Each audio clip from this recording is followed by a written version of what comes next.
नमस्कार, जनता की आवाज देख रहे हैं आप और मैं हूं प्रीति नेगी आपके साथ।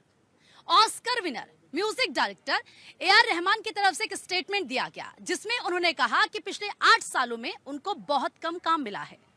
उनका कहना है कि इसके पीछे की वजह बढ़ती सांप्रदायिकता इंडस्ट्री में। हालांकि जैसे विवाद बढ़ा उन्होंने इस पर माफी मांगी और ये कहा कि भारत से मुझे प्रेरणा मिलती है, भारत मेरा घर है और अगर किसी को ठेस पहुंची है तो उसके लिए मैं माफी मांगता हूं। अब सवाल ये है कि क्या वाकई ऐसा है? क्या वाकई इंडस्ट्री में पिछले 8 सालों में सांप्रदायिकता बढ़ी है? क्या सर ये पब्लिसिटी स्टंट है? आपको क्या लग रहा है कि क्या वो इसीलिए ये सब कर रहे हैं?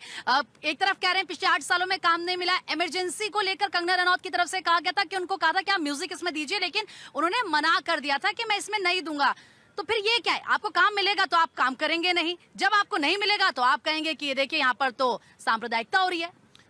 ए आर रहमान का जो कहना है कि पिछले 8 सालों से काम कम मिला है, तो ए आर रहमान 92 से उसने रोजा फिल्म से शुरू किया था और 92 से लेके आज तक वो साल में 5 से 6 फिल्मों में म्यूजिक देते हैं, जिसमें से 4 तमिल होता है, 1 या 2 हिंदी फिल्म होता है।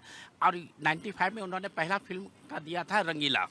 तो 95 से लेकर 2025 तक हर साल वो 1 या 2 हिंदी फिल्म का म्यूजिक दे ही रहे हैं, चाहे वो 2016 हो, 2018 हो या पिछले 8 साल का हो। तो किस एंगल से ए आर रहमान ये कह रहे हैं कि मुझे काम कम मिल रहा है? हाँ, ये कह सकते हैं कि मुझे बिग बजट या बिग प्रोड्यूसर के फिल्में कम मिल रही है, ये मैं बात मानने के लिए तैयार हूँ। दूसरा, इमरजेंसी और छावा में एक यही म्यूजिक डायरेक्टर है पूरी इंडस्ट्री में जो बिना स्क्रिप्ट सुने फिल्म का म्यूजिक नहीं देते हैं।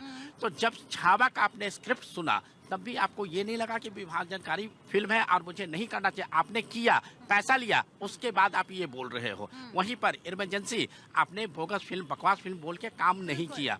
तो इनका जो एक मैं लास्ट में बोलना चाहूँगा कि इज्जत कमाने में सालों लग जाता है, इज्जत धूमिल करने में एक क्षण नहीं लगता। वही ए आर रहमान ने किया।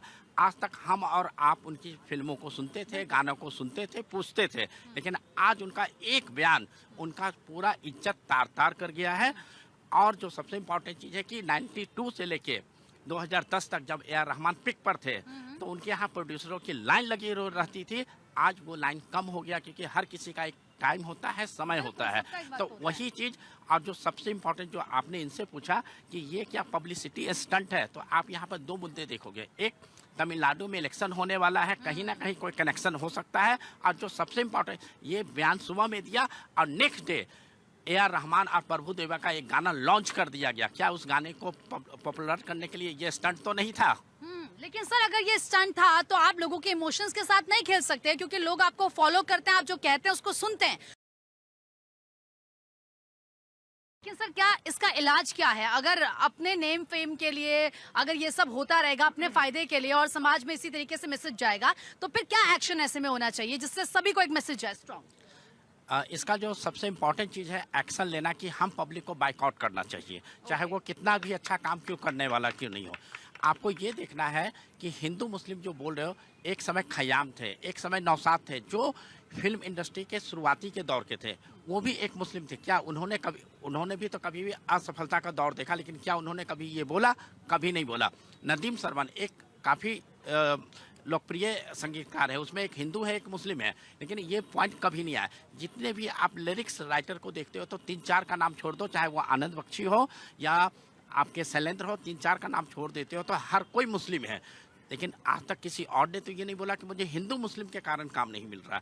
यहीं पर अगर सिर्फ हम म्यूजिक डायरेक्टर की बात करें तो हर किसी का एक 15-20 साल का एक टाइम होता है। जैसे ओ.पी. नैयर 1950 से 1970 तक काम किया, उसके बाद वो डाउनफॉल पर आ गया। आर.डी. बर्मन अंतिम साल के 5-6 सालों तक उनके पास कोई काम नहीं था। तो हर किसी का समय होता है।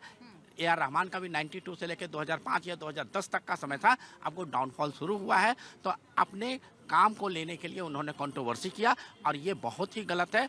और मैं इतना ही कह सकता हूँ कि ऐसे व्यक्ति को बाइकआउट करना चाहिए, चाहे उसका कितना भी अच्छा काम क्यों ना हो, क्योंकि इज्जत कमाने में और काम करने में वर्षों लग सकता है, लेकिन आपको धूमिल करने में एक क्षण भी नहीं लगता है। बिल्कुल।